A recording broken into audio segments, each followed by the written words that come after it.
প্রিয় দর্শক বন্ধুরা, হিস্ট্রিটা খুবই সুন্দর। মৌমিতা। দেখেন ভিডিওটা দেখে যান শেষ পর্যন্ত। আপনার দেখেন মেয়েটা এক এনআইডি হোটেল কার্ড তো বুক নেই, করতে তবে আমার কাছে আসছে। স্টুডেন্ট কার্ড আছে। এই দেখেন হোটেলের মালিকে কি বলে, একটু দেখেন ভিডিওটা ম্যাম, ভালো আপনার তো করে এখন 18 বছর হয়নি। আমরা তো আপনাকে রুম দিতে পারবো না। 18 বছর হয়নি তো কি হয়েছে? আমি তো অনলাইনে বুকিং পেমেন্ট সব করেছি। তাহলে আপনারা মেয়েটা দেবেন না কি কেন? বলে দেখুন। ম্যাম, এক মিনিট স্যার, কাইন্ডলি একটু রিসেপশনে আসবেন, একটু urgent sir. Okay sir. Ma'am, একটু ওয়েট করুন। বুঝলাম না, কি সমস্যা? ম্যাম, 2 মিনিট অপেক্ষা করেন, স্যার আসছে, আপনি ওনার সাথে কথা বলে নিন।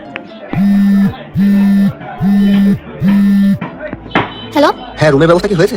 হ্যাঁ, আমি রিসেপশনে কথা বলছি। কি হয়েছে, এত আর্জেন্ট ডাকলে? স্যার, এই মেয়েটার এখন 18 বছর হয়নি, রুম বুকিং দিয়েছে। আমি সব ব্যবস্থা করে ফোন দিলে তুমি চলে আসবা, ওকে? ঠিক আছে, তাহলে আমি রাখছি। কার্ডটা দেখি।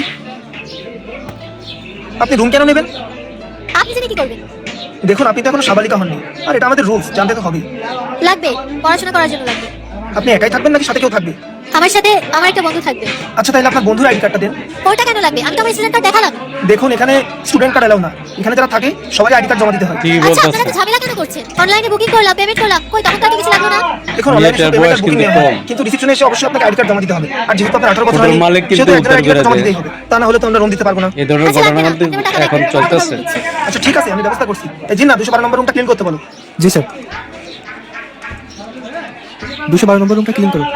ঠিক আছে, ঠিক আছে, রুম ক্লিন না হওয়া পর্যন্ত আপনি একটু অপেক্ষা করুন।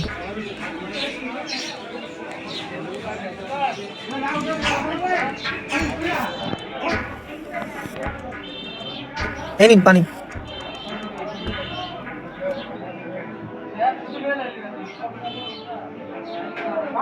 আপনার এটা কি বাইকের চাবি? না, এটা স্কুটির চাবি। আমার বাবা আমাকে কিনে দিয়েছে। আপনার বাবা আপনাকে অনেক ভালোবাসে, তাই না? হ্যাঁ, আমার বাবা আমাকে অনেক ভালোবাসে। আমি যা চাই আমাকে তাই কিনে দেয়। বাহ, আপনার এখন 18 বছর হয়নি, আপনার বাবা আপনাকে স্কুটি কিনে দিয়েছে, আবার সেই স্কুটি চালিয়ে আপনি ঝিনাইদহ থেকে যশোর চলে এসেছেন।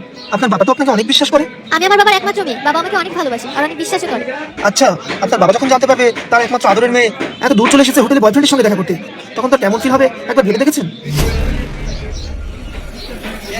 বাবা যখন জানতে পারবে যে মেয়েকে সে এত বিশ্বাস করে, এত ভরসা করে, সেই মেয়ে দূরের শহরে এসেছে মিথ্যা যদি লেখাপড়া ভিডিওটা বাহানা ভালো লাগে দেখে তাও আবার আপনাদের মনে ছেলের সঙ্গে অবশ্যই দেখা লাইক করতে কমেন্ট হোটেলে। শেয়ার করে দিয়ে যাবেন। তখন আপনার প্রতি আপনার বাবার এই বিশ্বাস ভরসা দেখেন মেয়েটা কোথায় যাবে একবার কাণ্ড ভেবে কীর্তি দেখেছেন? দেখেন। একটা না না, হোটেলের আপনি ভুল মালিক বুঝছেন। কিন্তু আমি যে ছেলের সাথে দেখা করতে আসি, ওকে ও বেছে অনেক ভালো ফেলে। ছেলে। ও আমাকে অনেক সে ভালোবাসে। নাকি প্রেম আর আমি করে। কিছুদিন পর বাবাকে বলবোই আমি হোটেলে এই আসছে বুকিং তা না করার হয় জন্য। বললেন, দেখেন কিন্তু আপনি এই যুগে ভিডিওটা এত শিওর হচ্ছেন কিভাবে যে ওই ছেলে অবশ্যই আপনাকে লাইক সত্যি কমেন্ট ভালোবাসে, শেয়ার আপনার করুন। কোনো ক্ষতি করবে না?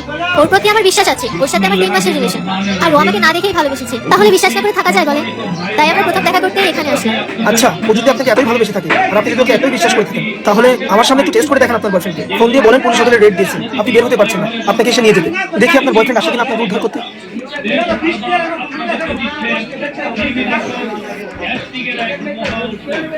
আমি হাতে বাজারে